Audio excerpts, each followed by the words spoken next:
We're going to have fun. We're going to go through a lot of material. Just try to sit back, relax. Don't take notes. Just try to have fun with it and try to get the big, broad concepts. Don't focus it on the nitty-gritty. The trouble with dentistry today is, with so many institutions around the world, is that nobody is quite sure what the goal is. No one's quite sure what the ultimate end, even of their existence, is. Why do you go to work every day? What is the big picture? You know, I love it when you try to think of yourself as nothing more than an army ant. And you got the queen ant, or you're a bumblebee with the queen bee. You have to know your mission.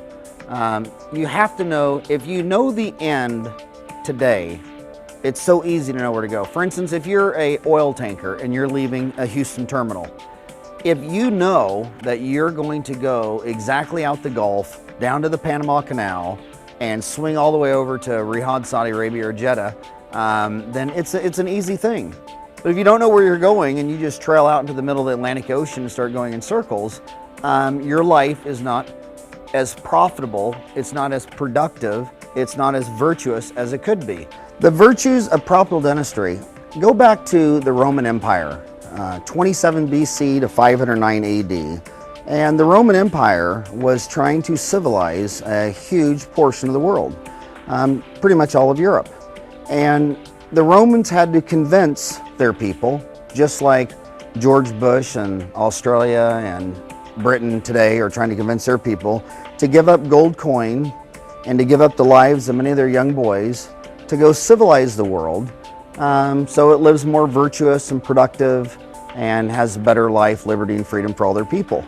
And to sell these virtues to the people, the Romans printed these virtues on their coin. And they described a virtue as the quality of doing what is right and avoiding what is wrong. Any admirable quality or attribute, a work of great merit, a particular moral excellence. And having lectured and done practice management in dentistry for 20 years, I would have to say to you that when dentists get tripped up and they don't know whether to take an HMO or drop a PPO or do Medicare or Medicaid, they have all these sophisticated arguments, and they get so confused up into the leaves and branches of the tree, they forget the foundation trunk of medicine. So what I want you to do is, think of your foundation. If your foundation is rock solid, we're not going to end up with the Leaning Tower of Pisa. Keeping your health, your habits, your family virtuous creates great wealth. Einstein talks about relativity. This is relativity. I mean, imagine being the person on the right versus the person on the left. Imagine the person, do you really think this person would get a good job in sales? Do you really think they could get a job anywhere where they have to meet the customer?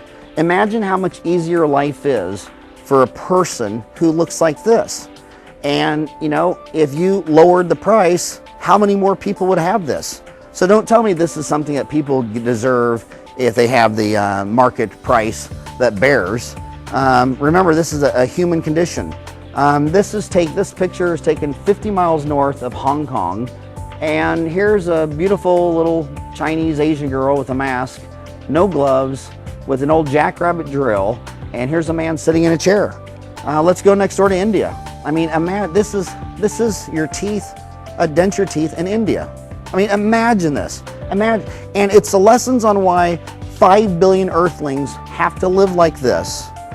This is the extreme example to help you learn the subtle examples of what's wrong in the richest country in the world. Today's dental mission statement is very clear. From day one, back in, I got out of school May 11th, 1987, opened up September 21st, 87, with our mission statement to build a long-term relationship between our staff and our patients so we can provide quality, consumer-friendly dental services the whole family can value and afford in a happy and healthy environment. True success is when everyone involved with you and your organization, the employees, the customers, the patients, the management, the owners, the entire community, all grow in self-actualization.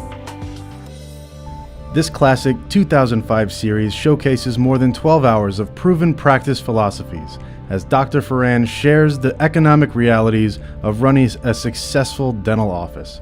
To order, call 480-445-9712 or go to www.dentaltown.com/onedayMBA.